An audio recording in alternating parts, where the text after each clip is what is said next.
ఊరువాడ దీపావళి ఉత్సవ శోభ కనిపిస్తోంది. దీపావళి సందర్భంగా కరీంనగర్ జిల్లాలోని ఆలయాలు భక్తులతో కిటకిటలాడుతున్నాయి. ఉదయం నుంచే భక్తులు తమ ఇష్ట దైవాలను దర్శించుకుని పూజలు చేస్తున్నారు. ముఖ్యంగా శివాలయాలు, అమ్మవారి ఆలయాల్లో భక్తులు ప్రత్యేక పూజలు చేస్తున్నారు. ఆలయాల్లో భక్తుల సందడికి సంబంధించిన వివరాలు వెంకటేష్ అందిస్తారు. దీపావళి పండుగను జ్ఞానానికి ప్రతీకగా చెప్తుంటాం. దీపాన్ని పరంజ్యోతిగా భావించి పూజిస్తుంటాం. ఈరోజు దీపావళి పండుగ సందర్భంగా కరీంనగర్ జిల్లా వ్యాప్తంగా కూడా భక్తులు కావచ్చు, తర్వాత ప్రజలు కావచ్చు ఆనందోత్సవాల మధ్య పండుగ వేడుకలను జరుపుకుంటున్నారు. మనం చూడొచ్చు, ప్రజెంట్ మనం కరీంనగర్ జిల్లా కేంద్రంలోని మహాశక్తి ఆలయంలో ఉన్నాం. ఇక్కడ ముగ్గురు అమ్మవార్లు కూడా కొలువుదీరిన ప్రదేశం. ముఖ్యంగా పార్వతి, లక్ష్మి, సరస్వతి కూడా కొలువుదీరిన ఈ ఆలయంలో ఇప్పుడు ప్రజెంట్ లక్ష్మీ హోమం నడుస్తుంది. 3 రోజుల పాటు ఈ ఉత్సవాలకు ఈ ఆలయం వేదిక అయింది. నిన్న శాకాంబరి వేషధారణలో మొన్న పుష్పాభిషేకం నిర్వహించారు. ఈరోజు లక్ష్మీ హోమం నిర్వహిస్తున్నారు. ఈరోజు భక్తులు కూడా పెద్ద ఎత్తున ఈ ఆలయానికి తరలి వచ్చి ఈ హోమంలో పాల్గొంటున్నారు. అదేవిధంగా ఉదయం నుంచి కూడా భక్తులంతా కూడా అమ్మవారిని దర్శించుకుంటున్నారు. అదేవిధంగా కరీంనగర్ జిల్లా కేంద్రంలోని అన్ని ఆలయాలు కిటకిటలాడుతున్నాయి. అటు సిరిసిల్ల రాజన్న జిల్లాలోని వేములవాడ ఆలయంలో కూడా లక్ష్మీ సమేత గణపతి దేవి ఉన్నాడు. అక్కడ లక్ష్మీ పూజ నిర్వహిస్తున్నారు. ఈరోజు లక్ష్మీ పూజ నిర్వహించడం వల్ల సకల సంపదలు కలుగుతాయని చెప్పి భక్తుల ప్రగాఢ విశ్వాసం. అందుకే సాయంత్రం పూట ఈరోజు అన్ని వ్యాపార సంస్థలను పెద్ద ఎత్తున కూడా లక్ష్మీ పూజలు నిర్వహిస్తారు. లక్ష్మీ పూజ కోసము పెద్ద ఎత్తున ఆలయాలను తర్వాత షాపులను కూడా అలంకరణ చేసి ఇప్పటికే పెద్ద ఎత్తున ఏర్పాటు చేశారు. దీనికి సంబంధించి మాట్లాడించేందుకు ఇక్కడ దీపావళి ప్రత్యేకత గురించి మాట్లాడించేందుకు ఆలయ అర్చకులు మనతో ఉన్నారు.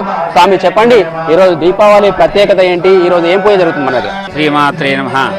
ఈరోజు మహాలక్ష్మి అమ్మవారు 3 రోజులుగా ధనత్రయోదశి అనగా ఆశ్వీజ బహుళ త్రయోదశి నాడు అమ్మవారు ఆ నారాయణ్ణి సమీపిస్తుందని ఆ రోజు త్రయోదశి పూజ ఆచరించారు. కుబేర పూజ అంటారు. ఆ తర్వాత 2వ రోజు అమ్మవారిని శాకాంబరి స్వరూపంలో అమ్మవారిని ఆరాధన చేశారు. చతుర్థదేశ స్వరూపంలో 3వ అమావాస్య రోజు నాడు అమ్మవారికి ఇష్టమైనటువంటి ప్రీతికరమైనటువంటి ధర్మం ఏంటంటే హోమం. అలాంటి లక్ష్మీ సంపడీకరమైనటువంటి హోమాన్ని ఇక్కడ ఈ మహాశక్తి ఆలయం, త్రిశక్తి ఆలయంలో మహాకాళి, మహాలక్ష్మి, మహాసరస్వతి స్వరూపాల్లో ఉన్నారు. అమ్మవారికి ప్రాధాన్యమైనటువంటి అమావాస్య రోజు నాడు పర్వకాలంగా భావించి అమ్మవారికి ప్రీతికరంగా ఇలాంటి లక్ష్మీ సంపడీకరణ హోమాన్ని ఆచరిస్తున్నారు. యాదేవి సర్వభూతేషు శక్తి రూపేణ సంస్థ నమస్తస్తే నమస్తస్తే నమస్తస్తే నమో నమః అని అమ్మవారు అన్ని రకాల శక్తి స్వరూపాల్లో ఉంటుందట. ఐశ్వర్యమైనటువంటి శక్తి, ఆయుష్ అనేటువంటి శక్తి, ఆరోగ్యమైనటువంటి శక్తి, సంతాన లక్ష్మి, ధనలక్ష్మి, ధాన్యలక్ష్మిగా కూడా అమ్మవారు ఆరాధించబడుతోంది. అమ్మ చెప్పండి, ఈరోజు దీపావళి పండుగ సందర్భంగా ఇక్కడ లక్ష్మీ యాగం జరుగుతుంది కదా, మీరు ఎట్లా పండుగ జరుపుకుంటారు? మేము దీపావళి పండుగ లక్ష్మి పుట్టినరోజు కాబట్టి దీపాలు ముట్టించి శక్తి టెంపుల్కు ఇంట్లో పూజ చేసుకొని అమ్మవారు పుట్టినరోజు కాబట్టి చాలా ఘనంగా చేసుకుంటాము. దీపావళికి ఇక్కడ లక్ష్మీ హోమం అవుతుంది. ఇక్కడ కూడా పాల్గొంటాము. 3 రోజులు శక్తి టెంపుల్ పూజలు అవుతాయి అమ్మవారి గురించి. అవన్నిట్లో మేము పాల్గొంటాము. అమ్మవారు పుట్టినరోజు కాబట్టి అమావాస్య రోజు ఎన్ని దీపాలు వెలిగిస్తే అంత లక్ష్మీ వైభవం ఉంటుంది కాబట్టి ఇంట్లో కూడా గుడిలో కూడా దీపాలు వెలిగించి మేము దీపలక్ష్మి రావాలని కోరుకుంటూ దీపావళిని చేస్తాం. ఈరోజు దీపావళి పండుగ సందర్భంగా ఈరోజు వేడుకలు జరుపుకునేందుకు మీరు మీ ఇంట్లో పిల్లలు కానీ మీరు కానీ ఎట్లాంటి ఏర్పాటు చేస్తారు? ఓం శ్రీమాత్రే నమః. ఈ దీపావళి అనగా దీపావళి అంటే వరుస, దీపాలు వరుసగా పెట్టడాన్ని దీపావళి అంటారు. ఇది ఎందుకంటే లక్ష్మీప్రదము.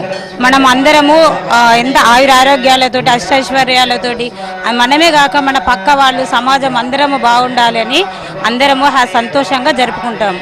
ఇది మనకు దీపావళి పండుగ సందర్భించి భక్తులు ఈరోజు వేడుకగా జరుపుకునేందుకు ఏర్పాటు చేశాం. ఈరోజు ఆలయంలో జరుగుతున్న లక్ష్మీ హోమంలో పాల్గొంటున్నాం. అదేవిధంగా ముఖ్యంగా శ్రీకృష్ణుడు సత్యభామ సమేతంగా నరకాసురుణ్ణి చంపిన రోజుకు ప్రతీకగా ఏదైతే మనకు నరకం నుంచి స్వర్గంలోకి పోయిందానికి గుర్తుగా ఈరోజు దీపావళి పండుగ జరుపుకోవడం ఆనవాయితీగా వస్తుంది. దీన్ని హిందువులే కాదు, ముఖ్యంగా ఇతర మతస్థులు కూడా పెద్ద ఎత్తున హిందువులతో పాటు జరుపుకునే సంప్రదాయం కరీంనగర్ జిల్లాలో ఉంది. దీనికి సంబంధించిన ఇప్పటివరకు మనం ఆలయంలో చూస్తాం. అదేవిధంగా ఈరోజు సాయంత్రం కూడా పెద్ద ఎత్తున దీపావళి పండుగ జరుపుకునేందుకు బాణాసంచా కొనుగోలుతో కూడా అక్కడ మార్కెట్లో సందడి నెలకొంది. ఇదంతా కూడా కరీంనగర్ జిల్లాలో ఈరోజు దీపావళికి సంబంధించిన తాజా పరిస్థితి. కెమెరామెన్ శ్రీకాంత్తో వెంకటేష్, V6 న్యూస్, కరీంనగర్ జిల్లా.